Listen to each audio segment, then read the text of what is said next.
Hello guys, आज का हमारा टॉपिक है नेफ्रोटिक सिंड्रोम।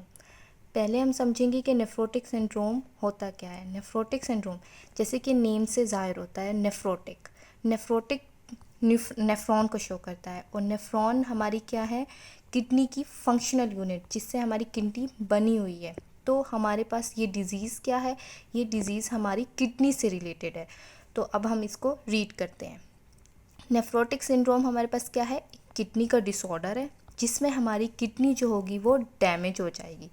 और इसकी वजह से क्या होगी, जब हमारे पास किडनी डैमेज हो जाएगी तो किडनी का काम क्या होता है कि फिल्ट्रेट करना चीज़ों को, वेस्ट प्रोडक्ट जो होती है उसको हमारी बॉडी से निकालना। अब हमारे पास जब किडनी डैमेज हो गई है तो वो ये काम प्रॉपर नहीं कर सकेगी, जिसकी वजह से क्या होगा कि हमारी जो प्रोटीन है, जो कि हमारी बॉडी के लिए एसेंशियल है, वो प्रोटीन हमारी यूरिन के थ्रू क्या हो जाएगी, बॉडी से निकलना शुरू हो जाएगी। और ये प्रोटीन हमारी क्या होगी, यूरिन में होगी। तो इसकी वजह से हमारे पास फिर प्रोटीन की क्या हो जाएगी, बॉडी के अंदर कमी हो जाएगी, जिसकी वजह से। और ये कंडीशन क्यों हो रही है, क्योंकि हमारे पास जो नेफ्रॉन है, नेफ्रॉन के अंदर एक ग्लूमेरुलाई होती है, वो क्या होते हैं, डैमेज हो जाते हैं। इसके बाद आ जाते हैं ट्रिगर फैक्टर। ट्रिगर फैक्टर क्या होते हैं कि जो इस कंडीशन को क्या कर देंगे, मज़ीद वर्सन कर देंगे, जैसे कि ऑटो इम्यून डिजीज़, इन्फेक्शन जैसे कि टीबी और हेपेटाइटिस। ये कंडीशन अगर किसी पेशेंट को हो जाए और उसको नेफ्रोटिक सिंड्रोम हो तो ये उसको क्या कर देंगे, मज़ीद और ज़्यादा वर्सन कर देंगे। इसके अलावा जेनेटिक प्रीडिस्पोजिशन, मतलब कि कोई पेशेंट है उसको जीन में म्यूटेशन हो जाए तो उसकी वजह से भी ये कंडीशन बहुत ज़्यादा ख़राब हो जाएगी। इसके बाद हमारे पास आ जाती है पैथोफिजियोलॉजी, कि ये कंडीशन जो है जनरेट कैसे हो रही है बॉडी के अंदर। तो नॉर्मली हमारे पास किडनी का क्या काम होता है कि हमारे ब्लड को फिल्ट्रेट करना।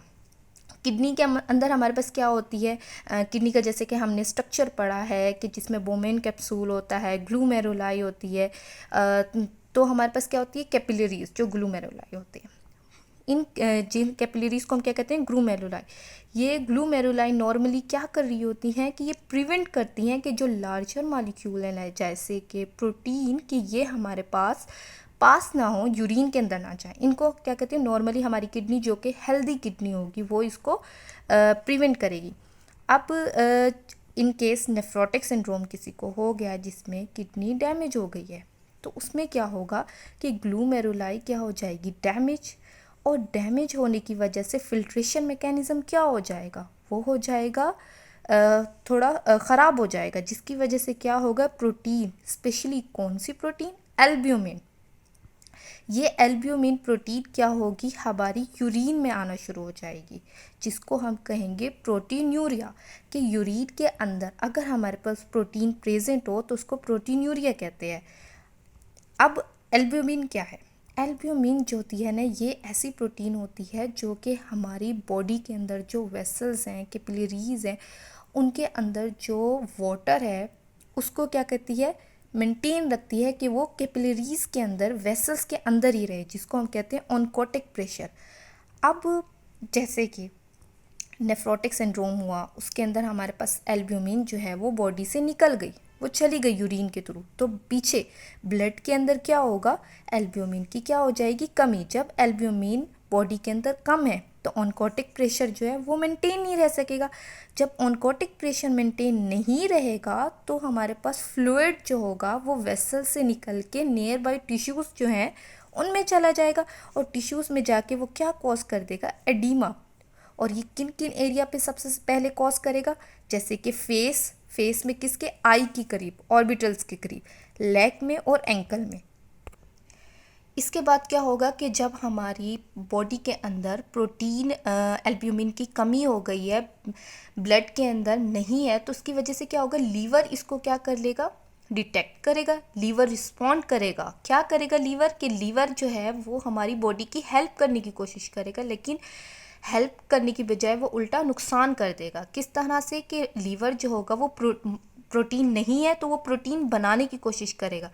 प्रोटीन के साथ साथ वो हमारे पास बॉडी के अंदर कोलेस्ट्रॉल और ट्राइग्लिसराइड को भी लेवल को ज़्यादा कर देगा ब्लड में। जब ब्लड के अंदर कोलेस्ट्रॉल और ट्राइग्लिसराइड का लेवल ज़्यादा हो जाएगा तो इसकी वजह से क्या होगा कि बॉडी के अंदर लिपिड का लेवल ज़्यादा हो गया। जब लिपिड बॉडी के अंदर ज़्यादा हो जाएगी तो वो हार्ट से रिलेटेड प्रॉब्लम और वेसल्स को थिकन कर देगी, जिसकी वजह से ब्लड की सर्कुलेशन कम हो जाएगी। इसके बाद साइन एंड सिम्टम्स क्या होंगे इस डिज़ीज़ में? सबसे पहले साइन एंड सिम्टम हमारे पास आ जाता है एडिमा। एडिमा कैसे होगा? जैसे कि मैंने बताया ऑनकोटिक प्रेशर रिड्यूस हो गया है, उसकी वजह से जो हमारे पास फ्लूइड होगा वो नियर बाय टिश्यूज़ की तरफ जाएगा और जाने की वजह से वहाँ पे क्या हो जाएगी? एडिमा। प्रोटीन्यूरिया हुआ। प्रोटीन्यूरिया इस वजह से हुआ क्योंकि हमारे पास ग्लूमेरुलाई डैमेज हो गई और हमारे पास प्रोटीन जो है यूरिन में चली गई। हाइपोएल्ब्यूमिया, जब प्रोटीन यूरिन में चली गई, एक्सक्रीट आउट हो गई बॉडी से, तो पीछे हमारे पास एल्ब्यूमिन की क्या हो जाएगी? कमी। हाइपरलिपिडमिया, लीवर जो है वो एल्ब्यूमिन की कमी की वजह से ज़्यादा मतलब प्रोटीन बनाने की कोशिश करेगा, तो उसके साथ साथ वो लिपिड को भी बना देगा, जिसकी वजह से हाइपरलिपिडमिया हो जाएगी। जब हाइपरलिपिडमिया होगा तो वेट गेन होना शुरू हो जाएगा। इसके अलावा पेशेंट जो होगा उसको फेटीग होगी। फेटीग इसलिए होना शुरू हो जाएगी कि पेशेंट जो होगा ना उसके अंदर न्यूट्रिशनल प्रॉब्लम होना शुरू हो जाएंगी, तो प्रोटीन जो है वो लॉस हो रही है, तो उसकी वजह से फोमी यूरिन, यूरिन जो होगा उसके अंदर प्रोटीन है, तो उसकी वजह से उसका कलर जो होगा वो वाइटिश से होगा और यूरिन के अंदर झाग से बनना शुरू हो जाएंगे। इसके बाद आ जाएगी इंक्रीज़, मतलब इन्फेक्शन जो होगा उस पेशेंट के अंदर ज़्यादा हो जाएगा। इन्फेक्शन ज़्यादा क्यों होगा? क्योंकि हमारे पास जब प्रोटीन लॉस हो रही है यूरिन के थ्रू, तो उसमें हमारे पास ऐसी प्रोटीन भी लॉस होना शुरू हो जाएगी जो बॉडी के लिए बहुत ज़्यादा एसेंशियल है, जिसकी वजह से हमारे पास क्या होगा कि उस पेशेंट के अंदर इन्फेक्शन का चांस इंक्रीज़ हो जाएगा। इसके बाद आ जाती है इन्वेस्टिगेशन। इन्वेस्टिगेशन में हम बेसलाइन टेस्ट और डायग्नोस्टिक टेस्ट करेंगे।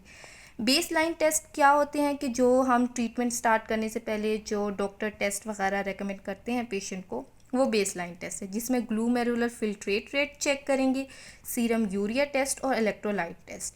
डायग्नोस्टिक टेस्ट के अंदर हम माइक्रोस्कोपी कल्चर यानी कि यूरिन एनालिसिस करेंगे, जिसमें हम यूरिन का रूटीन एग्जामिनेशन, कलर, उसकी कंसिस्टेंसी को देखेंगे। इसके अलावा एंटीबॉडी टेस्ट, एंटीबॉडी टेस्ट क्यों करेंगे? क्योंकि हमारे पास एल्ब्यूमिन के साथ साथ और एसेंशियल एंटीबॉडी जो बॉडी को, इम्यून सिस्टम को मतलब मेंटेन रखती है, बैक्टीरिया को किल करते हैं, वो लॉस हो रही है, तो उसको भी चेक करने के लिए टेस्ट करेंगे। एक्सरे हम इन पेशेंट में करते हैं, इसलिए करते हैं क्योंकि मैंने बताया कि बॉडी के अंदर क्या हो जाता है, फ्लूइड फिल होना शुरू हो जाता है, तो हमारे लंग्स के इर्द गिर्द भी फ्लूइड फिल हो जाएगा, जिसकी वजह से प्लूरल इफ्यूजन हो जाएगी और पेशेंट को शॉर्टनेस ऑफ ब्रेथ होगी। तो उसकी वजह से भी हम पेशेंट को देखेंगे, तो हम एक्सरे करेंगे, अल्ट्रासाउंड हम करेंगे ताकि हम किडनी के साइज़ वगैरह को देख सकें, क्योंकि किडनी जो होती है इसका साइज़ यहाँ पे चेंज होना शुरू हो जाता है। बायोप्सी का मतलब क्या होता है कि हम किडनी का जो है स्मॉल पार्ट लेके उसको माइक्रोस्कोप में देखेंगे कि मसला क्या है और क्या चीज़ है,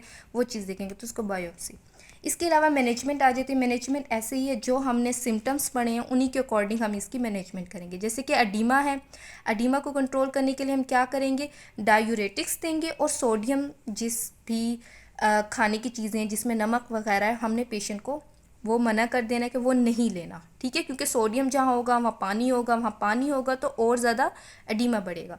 और डायूरेटिक्स मेडिसिन क्या होती है कि वो यूरिन के थ्रू एक्सेसिव वाटर जो है वो बॉडी से क्या कर देती हैं, कम कर देती हैं। फिर आ जाती है प्रोटीन्यूरिया हो रहा था उन पेशेंट के अंदर, तो उसके लिए हम क्या देंगे? ACE इनहिबिटर और एंजियोटेंसिन देंगे, ठीक है, ताकि वो प्रोटीन्यूरिया जो है उसको कम कर सके, यूरिन के अंदर जो प्रोटीन लॉस हो रही थी उसको कम कर सके। सेप्सिस हमने बताया, इन पेशेंट के अंदर इन्फेक्शन हो जाता है, तो इन्फेक्शन को कंट्रोल करने के लिए हम एंटीबायोटिक्स देंगे और इम्यूनोसुप्रेसिव एजेंट, क्योंकि मैंने बताया था कि कुछ पेशेंट ऐसे जिनको ऑटो इम्यून डिजीज़ होती है, उन पेशेंट के अंदर भी नेफ्रोटिक सिंड्रोम देखने को मिलता है, तो उन पेशेंट के लिए हम इम्यूनोसुप्रेसिव एजेंट देंगे ताकि हमारे पास इम्यून सिस्टम सप्रेस हो सके।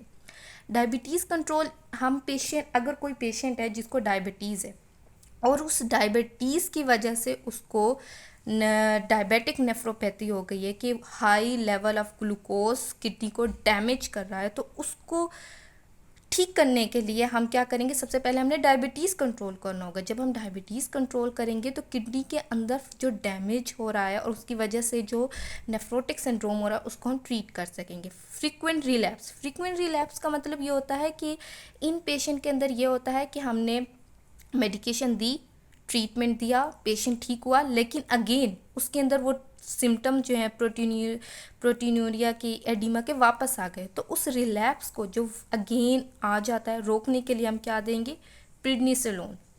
अगर पेशेंट की किडनी बहुत ज़्यादा डैमेज हो गई है, कंडीशन क्रोनिक है, सिवियर है, तो हमने फेलियर की तरफ जा रही है किडनी, तो डायलिसिस और ट्रांसप्लांट हम पेशेंट करेंगे।